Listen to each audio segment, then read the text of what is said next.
We are officially moving. If you've been following my channel, you know that I've been talking about it for over a year. We are finally moving, and I'm going to take you all along with me, step by step. I will be packing this house up. We are going to do some home renovations to this house, fixing it up because we'll be renting it out. And then I'm also going to be taking you guys along with me while we do our renovations and doing upgrades to our new house. So stay tuned. All right, let's jump in today's video of spackling and painting tips. A tip for spackling, especially the corners, is you want to get the spackle repair mesh tape and you want to do one side at a time. You want to let the one side dry completely, and then you're going to go ahead and do the other side, and then you're going to sand that all down. And then my husband did a second coat and just did both sides at once. But that's a quick tip for doing a corner area. So we had a gate here, and it put a circle hole into our wall. So he's patching that up. It also bent this spindle, and he is just doing some wood glue and trying to get that to straighten out a little bit. So, and then we're going to sand that down and do some touch-up paint. All right, so we're back at my son's oldest room here. My husband did all the spackling, the patch-up work. So did that, and then the corner of his wall was peeling, so he just redid all that. So that's all done. It's all nicely sanded, and it is just ready for paint. So I'm gonna go ahead, and because spackle is really absorbent, you want to make sure you're always putting a primer on. So I'm gonna go ahead and put a primer on all this, let it dry overnight, and then I will hopefully paint in the next, maybe tomorrow, but if not, in a day, in another weekend or two. But I want to at least get the primer on this. I'm going to be talking a little bit more on how I paint and the process that I do when I am doing spot painting, where you're just like touching up a paint spot. So I'll talk about that a little bit later, more in depth, but you really want to make sure you are feathering out your paint. So whenever you're painting a touch-up spot, you want to make sure it's feathered out on the sides and it's not like a harsh line.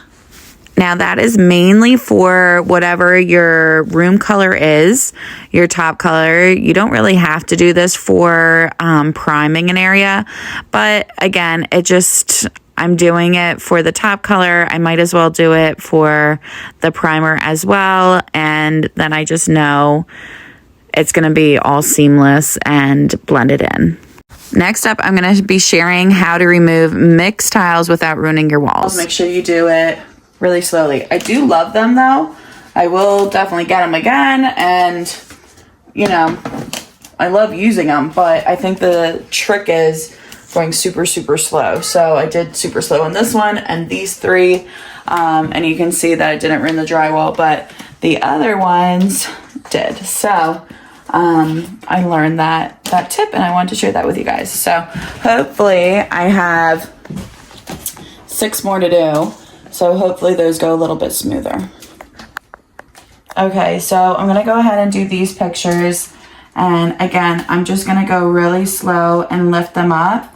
And you can start hearing the adhesive, the tape or whatever they use to stick this on. You can slowly like hear it coming off.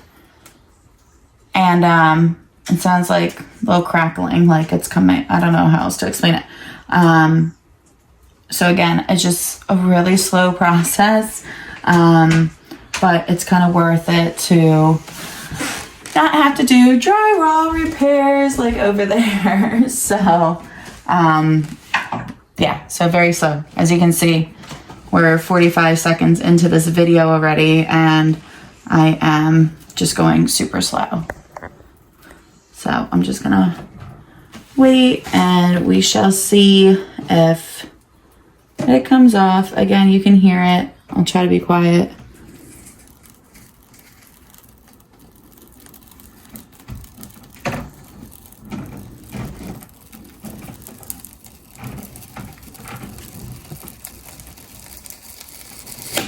Sounds like you're cooking.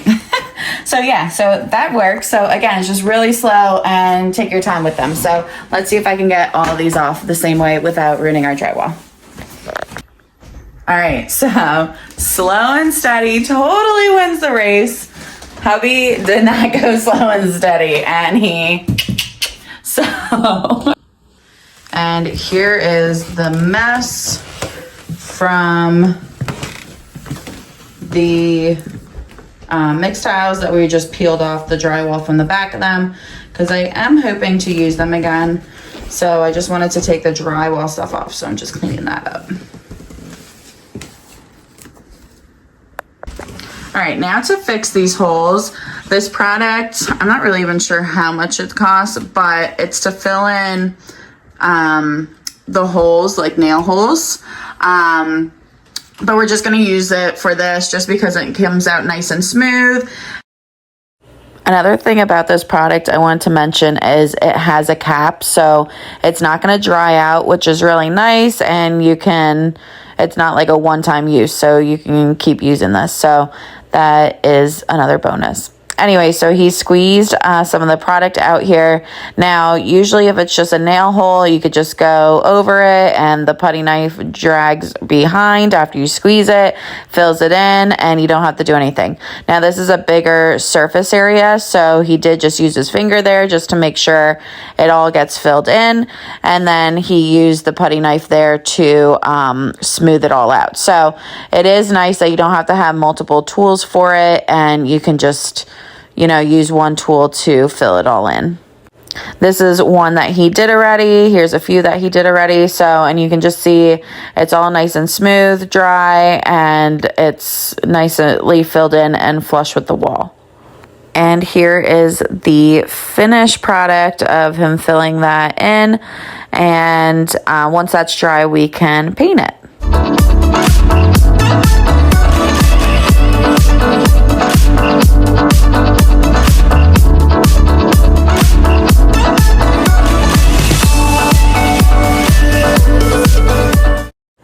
And here you can see he's just squeezing it in, and you just literally go over. Don't have to use your finger, and that's what's so nice about this product is it really does just fill in those nail holes perfectly for a nice smooth finish. And then once you paint it, you won't even realize that there is nail holes there. So I'm kicking myself. I completely forgot to press the record button. I even have my stand all ready to go, and I just never pressed record. So here I just painted the primer on, and I talked through the whole video too. I just wanted to tell you guys, just like how I did the upstairs, whenever you're painting or you're doing a touch-up paint spot, I learned the hard way.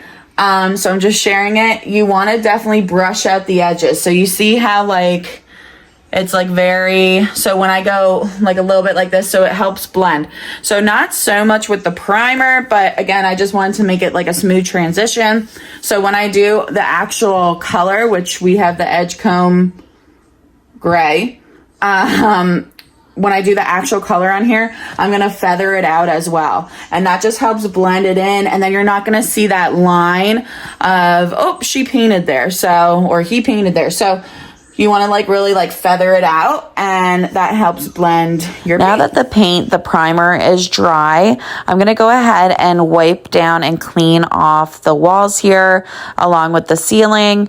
I didn't want to do it while the spackle was on there without paint, just because once you wet spackle, it needs to dry again. So I wanted to make sure I had paint on there. So I'm just going ahead and cleaning up the walls. I find that the easiest way to clean is using a Swiffer. Now you can even use any type of old rag or any type of cleaning cloth, but I just end up using, just to make it easier on myself, I ended up just getting the wet Swiffer pads, and I'm going ahead and using that. So whatever's easier.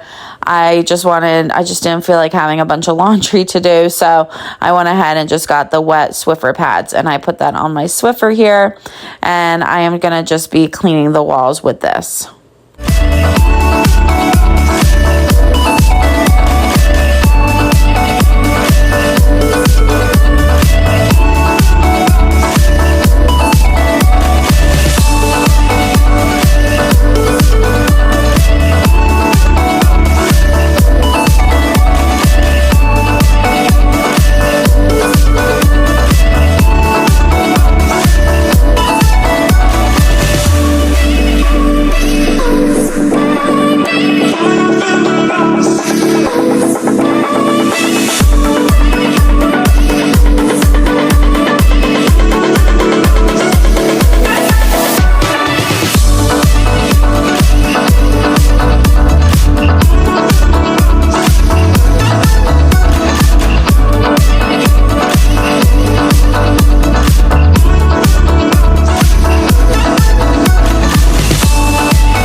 now that my walls are nice and clean, I'm going to go ahead and start painting. I want to put at least 2 coats on, and like I said about the primer, you really want to be like feather in your paint. So you don't want to have any harsh lines. You want to really make sure it's feathered out onto the sides, and it just kind of as if you're drying off a wet brush, or you're just trying to get all the paint off of your brush, and it just like kind of feathers away and there's no more paint left on your brush. That's kind of what I'm talking about when you're painting the walls and feathering the sides out. So you don't want to have that harsh line, because otherwise you 100% will see where you painted. And I learned the hard way. So we were touching up our kitchen. We ended up getting new cabinets. We had to paint, just the cabinets weren't exactly going to the same side or whatever. Anyways, I had to paint, and I was literally just doing the square that needed to get painted, and you 100% could tell where I painted. And the only way I figured out to fix that is just feathering out the sides. Also, because I'm not painting the full wall, I'm just going ahead with a paintbrush to paint in these patches. I am painting along the sides here just because there was some marks, and I figured I have the paint out, might as well. But usually you want to do it with a roller just to have all the smooth edges. So I'm just taking this mini roller here and helping smooth out all my paint just to help blend it into the paint that's already there.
And here you can see it's, or not see, I guess I should say, it's all dry now. It's all nicely blended in, and that is with 2 coats. So it looks really nice and clean, and really, like, you can't really tell that I just painted some spots, which is great news.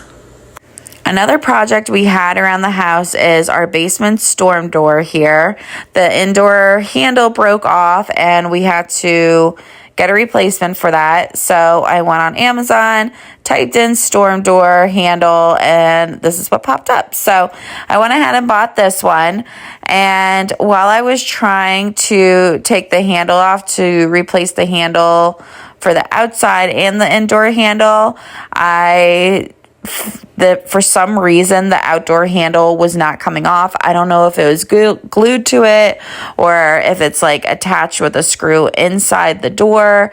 I'm not really sure, but I could not for the life of me get the handle on the outside off. So I went ahead and just tried to see if I can just put the indoor handle on here, and for some miracle it worked. So I'm going to go ahead and screw that all in, and that is a fix for this door. It ended up being not even 5 minutes of unscrewing the broken piece and screwing on this new piece, and it like worked. So that was 100% a win-win and an easy fix around the house.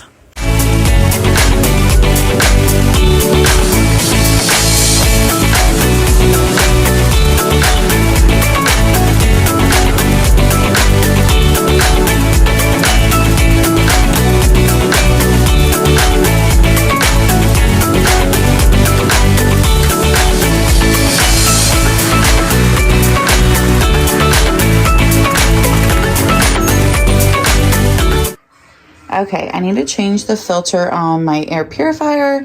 So I have my new filter right here. I just got a knockoff brand. They don't recommend it, but it's cheaper. So first you're gonna turn it off, and I unscrewed it already. Oh, so I could do it one-handed. There we go. But you unscrew, like you just kind of twist it, and then you pop the old one out. I keep the bag that the new one came in. And you guys, look how dirty it is. And you can tell the difference between them. And this is why I ended up getting an air purifier for all the rooms, because even though I'm dusting and I'm going through the rooms, they're still dirty. You can pop this in either way. Literally just drop it in there. You put the lid back on. You twist it, which I can't really do one-handed. All right, so it literally just popped in. I did a quick turn, and now I'm gonna put it on 1, and the lights will go off eventually. And I was trying to see if you can hear it, but I don't think you can. So that's 3. You can really hear that one off. And then there's 1, and it's very quiet, like you can't really hear it. So anyways, love this thing. As you can see, it's really doing its job.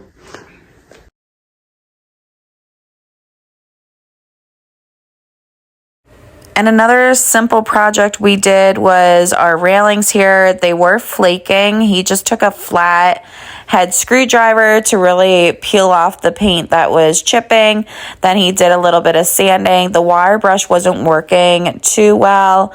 And then after that, he sprayed some primer on there. And once that dried, he sprayed it with a matte black finish. So these turned out really good, and it was a nice, quick project. And that kind of wraps up what we've been up to currently at our house here. I will be sharing some moving tips, a DIY sandbox that we made for the kids, and some painting tips that we will be doing. That's all going to be coming up in the next couple weeks. Anyways, thank you all so much for watching today's video. Don't forget to give this a thumbs up. And if you're new here, don't forget to subscribe to my channel. All right, until next time, see y'all.